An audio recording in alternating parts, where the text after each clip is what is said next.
السلام علیکم۔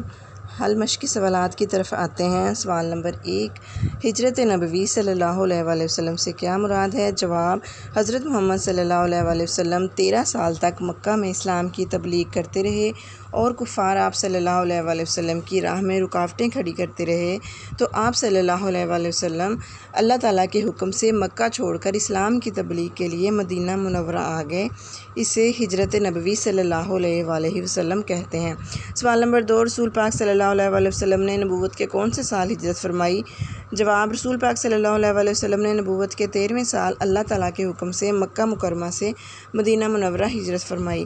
سوال نمبر 3، حضرت امیر سے کون سی شخصیت مراد ہے؟ جواب، حضرت امیر سے مراد حضرت علی رضی اللہ تعالیٰ عنہ کی شخصیت ہے۔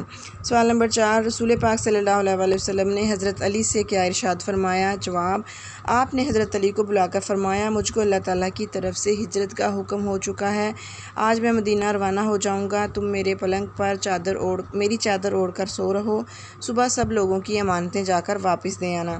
سوال نمبر 5، حضرت اسماء رضی اللہ تعالیٰ عنہ کون تھیں؟ جواب، حضرت اسماء رضی اللہ تعالیٰ عنہ حضرت ابوبکر صدیق کی بیٹی تھی۔ جب نبی پاک مکہ سے ہجرت کر کے مدینہ جا رہے تھے اور راستے میں غار ثور میں قیام کیا تو حضرت اسماء رضی اللہ تعالیٰ عنہ آپ صلی اللہ علیہ وآلہ وسلم کو 3 دن تک غار میں کھانا پہنچاتی رہیں۔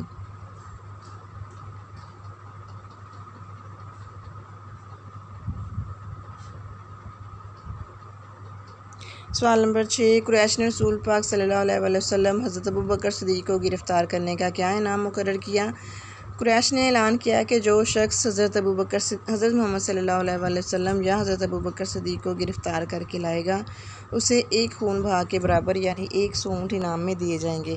سوال نمبر 7، سراقہ بن جشم کیسے طائب ہوا؟ جواب، جب سراقہ بن جشم نے انعام کا اعلان سنا تو آپ کی تلاش میں نکلا، عین اس وقت جب آپ روانہ ہو رہے تھے اس نے آپ کو دیکھ لیا، اس نے گھوڑا آگے بڑھایا لیکن گھوڑے نے ٹھوکر کھائی، اس نے فال نکالی لیکن جواب نہیں میں نکلا، اس کے باوجود اس نے دوبارہ گھوڑے کو آگے بڑھایا، اس بار گھوڑے کے پاؤں گھٹنوں تک زمین میں دنس گئے، بار بار ایسا ہونے پر اس کی ہمت ٹوٹ گئی اور اس نے حضرت صلی اللہ علیہ وآلہ وسلم کے پاس آ کر معافی مانگ لی۔